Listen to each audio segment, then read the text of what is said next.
नमस्ते to all my friends. सबको नमस्कार, खुलुम खा, चिबाई। मैं आपसे सबसे पहले आपको सॉरी बोलना चाहता हूं कि मैं कल फेसबुक लाइव में नहीं आया। कल आप सब लोग जानते हैं कि हम लोग सुप्रीम कोर्ट में थे और सवेरे 10 बजे से लेकर 4 बजे तक हम लोग सुप्रीम कोर्ट में ही थे। उसके बाद हमारे जो त्रिपुरा स्टूडेंट्स और जो एम्प्लॉयज है दिल्ली में, उनके संग बात किया, मीडिया के संग बात किया, लॉयर के संग बात किया।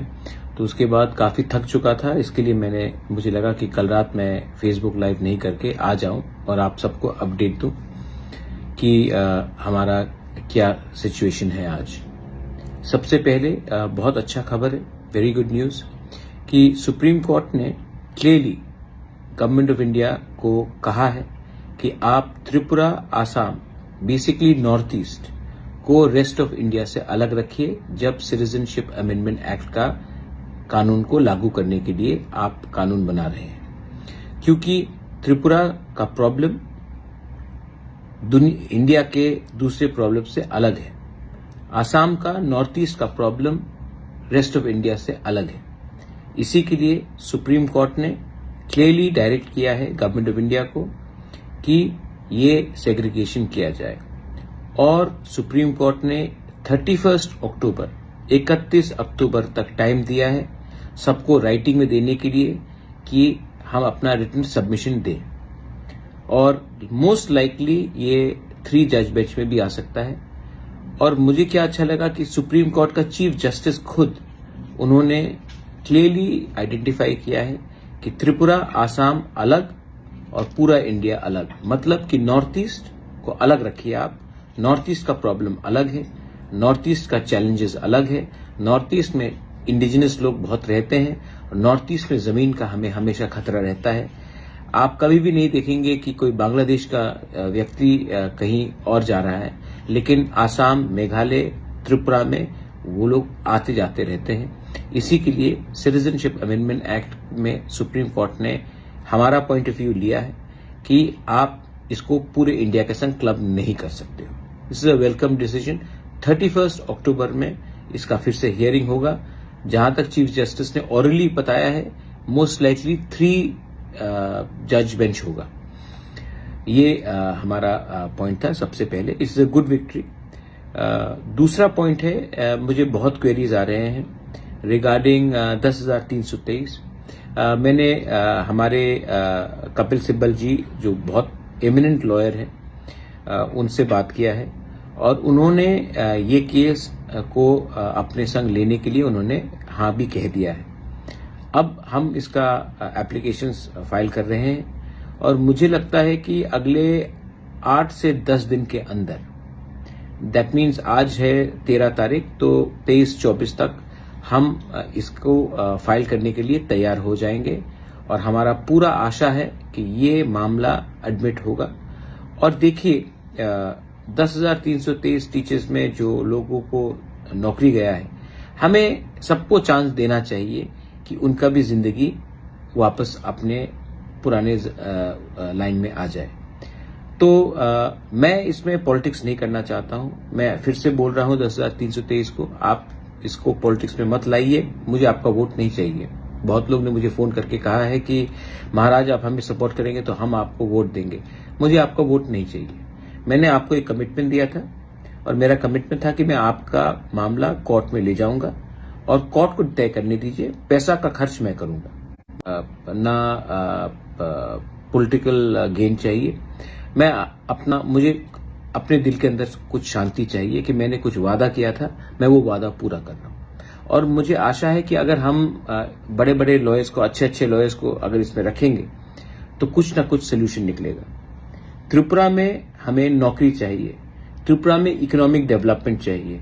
और उस समय अगर हम लोगों को नौकरी से हटा देंगे तो इकोनॉमिक डेवलपमेंट त्रिपुरा का कैसे होगा।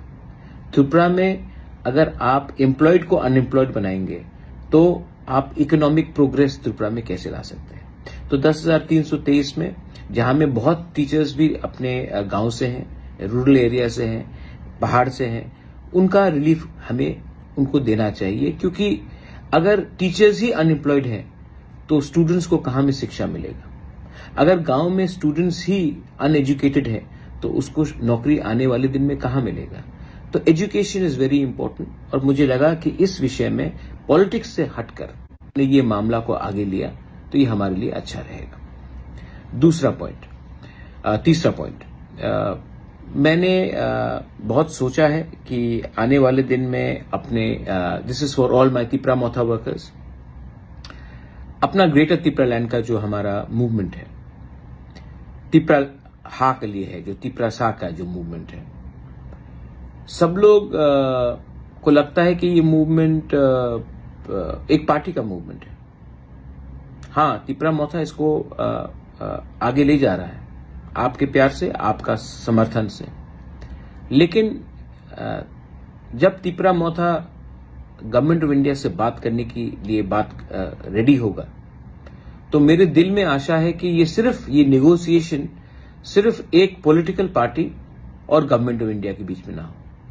मैं चाहता हूं कि जब हम गवर्नमेंट ऑफ इंडिया से अपने तिपरासा का constitutional solution, permanent solution in writing मांगे तो उस समय, उस डायलॉग में हमें सिविल सोसाइटी, अपने हौदास, अपने ओकरास, चांताइस, चौधरी, सबका हमें समर्थन चाहिए।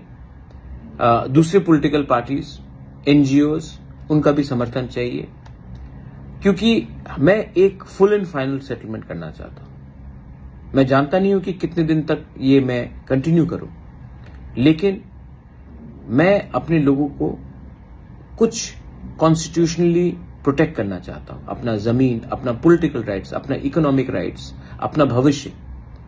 तो अगर मुझे लगा कि ये सिर्फ तिपरा मोथा ही अकेला करेगा और इसमें और कोई शामिल नहीं होगा तो ये गलत बात है। I think it's a wrong thing.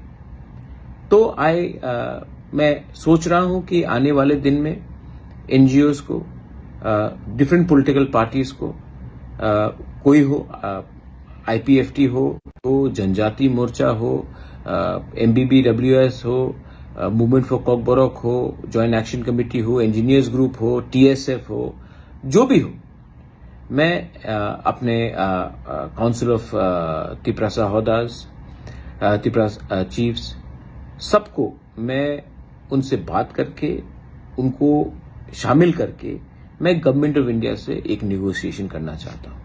अगर गवर्नमेंट ऑफ इंडिया सिर्फ एक पॉलिटिकल पार्टी से बात करेगा तो इसका सोल्यूशन नहीं निकलेगा।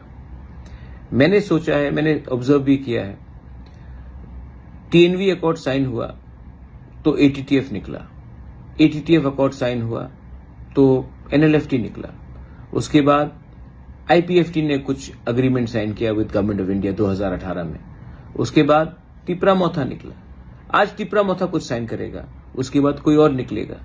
मैं चाहता हूं कि हमारे लोगों को परमानेंट सोल्यूशन मिले, एक पार्टी का नहीं। अगर मैं सिर्फ अपने पार्टी की तरफ से देखूंगा तो मुझे शॉर्ट टर्म फायदा है, लेकिन अगर मैं लॉन्ग टर्म तिपरासा को कुछ देना चाहता हूं तो मुझे सबको लेके चलना है। थानसा इसी को कहते हैं ना, थानसा इसी को कहते हैं कि जब आप बड़े हो तो किसी को छोटा मत दिखाओ। तो इसी के लिए मैं सोच रहा हूं कि आने वाले दिन में I will invite all groups, all NGOs, जिसको इंटरेस्टेड है, जो इंटरेस्टेड है हमारे तिपरासा का एक फाइनल सोल्यूशन के लिए। जब हम लोग दिल्ली जाकर बात करेंगे तो क्या सिर्फ एक पॉलिटिकल पार्टी बात करेगा कि दफा बात करेगा? और अगर दफा को बात करना है तो हमें एक ऑल सब ग्रुप को इनवाइट करके ये बात का constitutional solution, political solution, permanent solution for a booking बारा पीपल हमको डिस्कस करना चाहिए। ये मेरा थिंकिंग है। बहुत लोग बोलेंगे कि ये पॉलिटिकली ठीक नहीं होगा, लेकिन मैं एक पॉलिटिकल पार्टी के लिए बात नहीं कर रहा हूं। मैं तिपरासा, हमारे 14 लाख तिपरासा का परमानेंट सोल्यूशन के लिए बात कर रहा हूं। और इसमें अगर हमारा ट्रेडिशनल हेड्स भी आ जाए, हौदा भी आ जाए, चौधरी भी आ जाए, कास्काऊ भी आ जाए, हमारे चांताई भी आ जाए, हम लोगों के ओकराज आ जाए, समाज आ जाए, तो क्या प्रॉब्लम है? क्योंकि हम उनको भी छोड़कर अपने तिपरासा को बचा नहीं सकते। अगर त्रिपुरा को अपने सर्वाइवल एंड एग्जिस्टेंस के लिए फाइट करना है तो सिर्फ पॉलिटिशियंस से बाहर भी हमको सोचना चाहिए। बहुत पॉलिटिशियंस लोग अब बोलेंगे कि बुबागरा क्या बोल रहा है, लेकिन मैं आपको एक बात याद दिलाना चाहता हूं कि पॉलिटिशियंस दफा से बड़ा नहीं होता है। तो जब भी हमें और मुझे लगता है कि एक बार फाइनल सोल्यूशन हमको करना चाहिए, क्योंकि हम लोग हमेशा इलेक्शन के पहले बड़ा बड़ा बात करते हैं और इलेक्शन के बाद सब पोस्ट लेकर बैठ जाते हैं। मैं चाहता हूं कि गवर्नमेंट ऑफ इंडिया भी हमें सीरियसली ले, और गवर्नमेंट ऑफ इंडिया को अगर हमें सीरियसली लेना है तो हमें एक होकर एक आवाज में बात करना पड़ेगा। ये मेरा 3 पॉइंट्स था। मैं आप सबको थैंक यू बोलना चाहता हूं। आपने मुझे बहुत प्यार दिया है।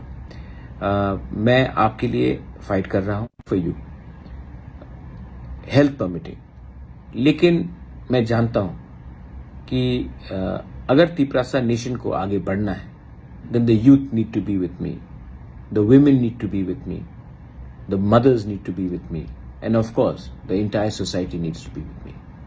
अगर आपको लगता है कि मेरा दिल सफा है, अगर आपको लगता है कि मैं सही रास्ते में जा रहा हूं, अगर आपको लगता है कि मैं सिस्टम को चेंज करके कुछ हट के काम करना चाह रहा हूं, तो आप मुझे प्लीज सपोर्ट कीजिए। और अगर आपको लगता है कि सिर्फ झंडा उठाकर किसी को गाली बककर पॉलिटिकल स्लोगन्स देने से हमारा समस्या का हल हो जाएगा, तो जो 70 साल से चल रहा है वो और चलेगा। और जब 2025-26 में डिलिमिटेशन होगा, उसके बाद हमारे बारे कोई सोचने वाला भी नहीं है।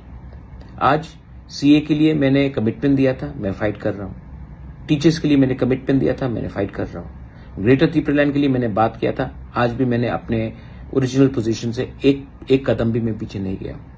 लेकिन चाहता हूं कि हमारे पूरे तिपरासा एक होकर, all party, all NGOs, all social organisation मिलकर बैठकर डिसाइड करें कि आने वाले दिन में हम क्या करेंगे।